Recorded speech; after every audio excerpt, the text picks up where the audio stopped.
In the top stories, plastic recycling plant opens in Nevis, no wet down for Sugar Mass 51, and community cleanup project wraps up. The details on these stories and more after the break.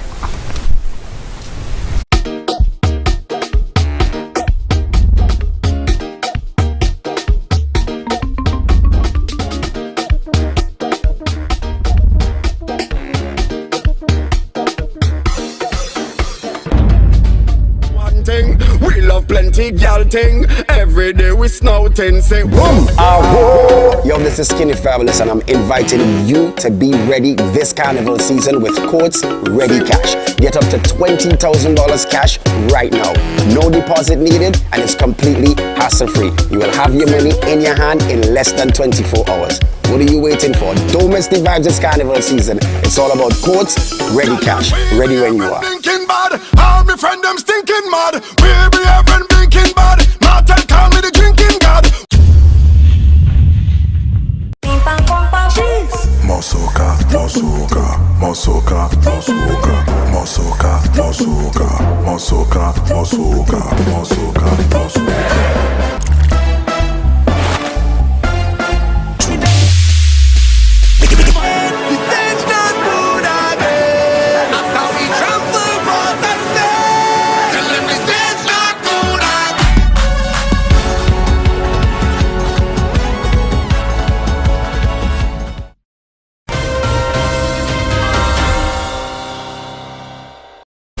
Hello and welcome to the ZIZ Channel 5 newscast. I'm Caleb Berridge.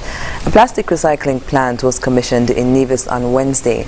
In a post on Facebook about the opening, Premier Mark Brantley said, quote, "I am delighted to attend the formal opening of the Nevis recycling facility at Long Point. I am hopeful that the people of Nevis will assist in separating their plastics and ensuring that they are delivered to the recycling collection sites. We are on our way to making Nevis even cleaner and more environmentally friendly," end quote. The recycling plant was contributed by the Republic of China Taiwan as they continue to assist the Federation with sustainable and greener initiatives. Premier Brantley also thanked Ambassador Michael Lin and the government and people of the Republic of China Taiwan for their sponsorship and technical support. Extreme Nation has announced that its Juve troupe, Extreme Juve, will not host its usual wet down after party this year. Speaking to ZIZ News, owner of Extreme Nation, Ronnie Rascal, explained why this decision was taken. Because of the water shortage and the salvaging of the waters that we have at the moment, we at Extreme, I myself and my team, decide we will not do a wet down after party this year because I don't think it's fair for us to use water in that kind of magnitude just for the fun of it. So I think we're gonna pass up on the wet down after party this year for Juve. Extreme Nation will not be doing that. Juve, which forms part of Sugar Mass 51 activities, will be held on Monday, December 26th. Additionally, the National Carnival Committee says it will not endorse any wet down activity as part of Sugar Mass 51's street activities. In a press release issued on Friday, the Carnival Committee said, quote, "In light of the severe water shortage that St. Kitts is currently experiencing, the St. Kitts Nevis National Carnival Committee has taken the decision to eliminate all wet down activities customarily associated with Juve, Grand Parade and Last Lap." It said, quote, "The SKNNCC supports the efforts of the St. Kitts Water Services Department in preserving water at a time when the reserves are taxed to capacity," end quote. The committee further apologized to Carnival revelers who have enjoyed the wet down aspect of Carnival over the years and urged them to conserve water. The Ministry of Environment and Constituency Empowerment says it is happy with the just concluded Christmas Community Cleanup campaign.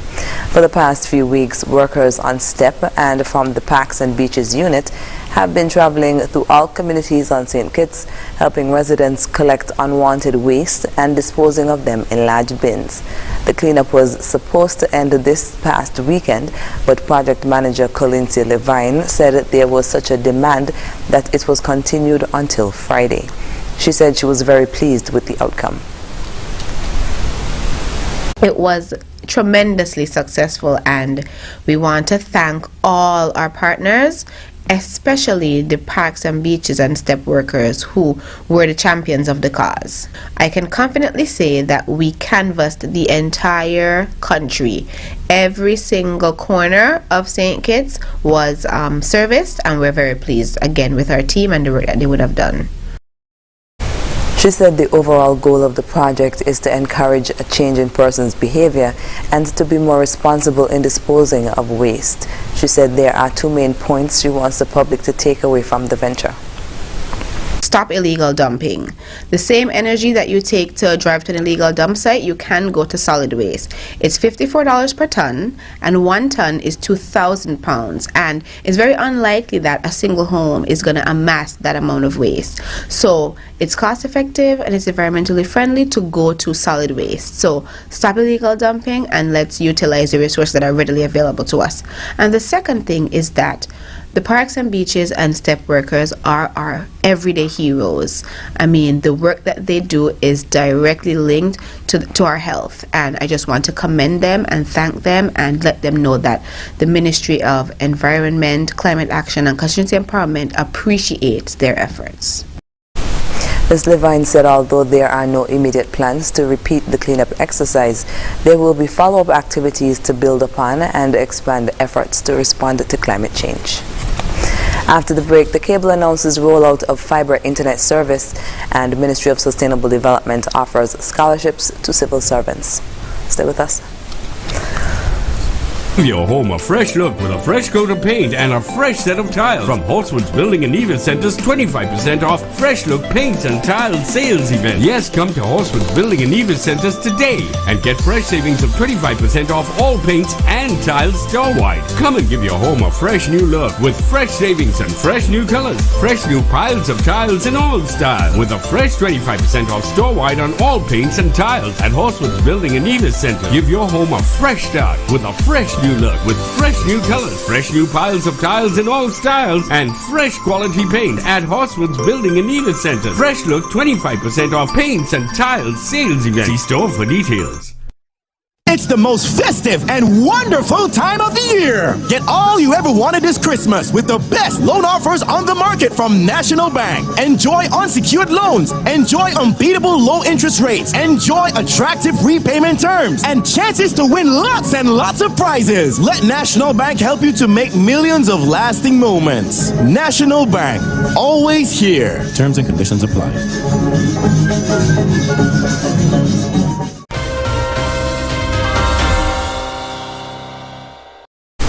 Welcome back. The cable is set to roll out its fiber to the home internet service, starting with customers in Gillard Meadows. In short order, customers in this community will experience fiber internet speeds of up to 500 megabits per second based on their current broadband internet plans. The company has announced that no application is required from its existing internet customers, but that its technicians will make contact to arrange installation.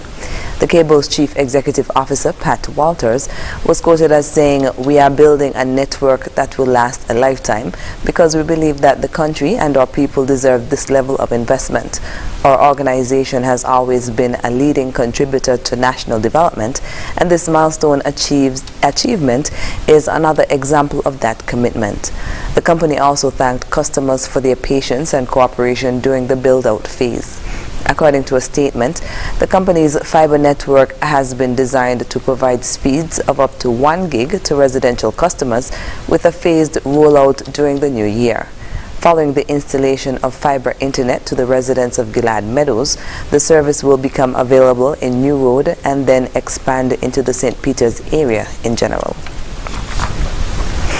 The Ministry of Sustainable Development, in collaboration with the Global Environment Fund, United Nations Environment Program, and the International Union for the Conservation of Nature, is offering scholarships specifically to civil servants to pursue graduate studies. Under the project, civil servants of St. Kitts and Nevis are invited to apply for scholarships to pursue a master's degree at any accredited university of their choice. 6 fully funded scholarships are to be awarded for programs that commence in 2023. Scholarships shall not exceed 2 consecutive years, inclusive of a thesis, and the maximum scholarship amount to be granted shall not exceed US $26,250, inclusive of all related expenses and costs per academic year. The master's program must be one in the following 5 prioritized thematic areas for the project: geographic information systems, land use planning, sustainable land management, climate change and/or climate agriculture, and environment management or ecosystem restoration. To apply, students must submit the following to the Human Resources Department in St. Kitts and Nevis. Completed application form to be collected at your respective Human Resources Department, curriculum vitae, 1 original certified copy of transcripts showing academic performance from the last institution of study, an essay of 250 words that describes clear career interest and objectives, financial need, and the link between the selected field of study and the sustainable management and use of St. Kitts and Nevis's natural resources. Proof of St. Kitts and Nevis's citizenship, example passport, birth certificate, and certificate of naturalization. Letter of acceptance, a copy of program outline, and a copy of fee schedule for the institution. 2 letters of recommendation, 1 from a recent lecturer in the relevant subject area and 1 from a current or immediate past employer. Application deadline is March 31st, 2023. The St. Kitts Nevis Angola National Bank's annual general meeting will be held on December 28, 2022, under the theme People-Centered, Future-Focused. According to a statement from inception, the bank has remained focused on improving the lives of citizens of the Federation and expanding opportunities for wealth creation. When asked about the bank's performance over the financial period, the newly appointed chairperson of the board, Carol Body, said, quote, "Well, the past financial year ended June 30th, 2022, has presented unprecedented challenges. Our bank continues to be stable, strong, and well poised to continue to serve our customers and shareholders, offering even greater value in the years ahead," end quote. Mrs. Body added, quote, "We recognize the need to focus our collective energies on core banking activities while we exercise sound judgment and apply our professional expertise to identify areas of growing concern," end quote. The Board of Directors is committed to providing sound governance and oversight to steer the organization to a sustainable level of profitability. This year's annual general meeting will be held at the St. Kitts Marriott Resort, Frigate Bay, on Wednesday, 28th December 2022 at 5 p.m. The St. Kitts and Nevis Swimming Federation held its annual general meeting and elections on Monday at the Oali Beach Hotel Conference Room. 7 clubs were present at the meeting. During the annual general meeting, Eldon Thomas, who served as the most recent vice president, was elected as president. Giselle Theron and Wendy Williams supervised the elections, and Mr. Dennis Freddie Knight from the St. Kitts Nevis National Olympic Committee served as an observer. The composition of the newly elected executive for the period 2022 to 2023 is President Eldon Thomas, Vice President Elias Lee, Secretary Timothy Morton, Treasurer Ramelis Clark, Trustee Ned Lestrade, and Trustee Delia Joseph Rowe. The swim clubs are optimistic that the newly elected executive will continue to develop the sport. Also, the SKNSF looks forward to formally become an affiliate of the St. Kitts Nevis Olympic Committee. Coming up in regional news, Dominican Republic calls for military intervention in Haiti. The details when we come back.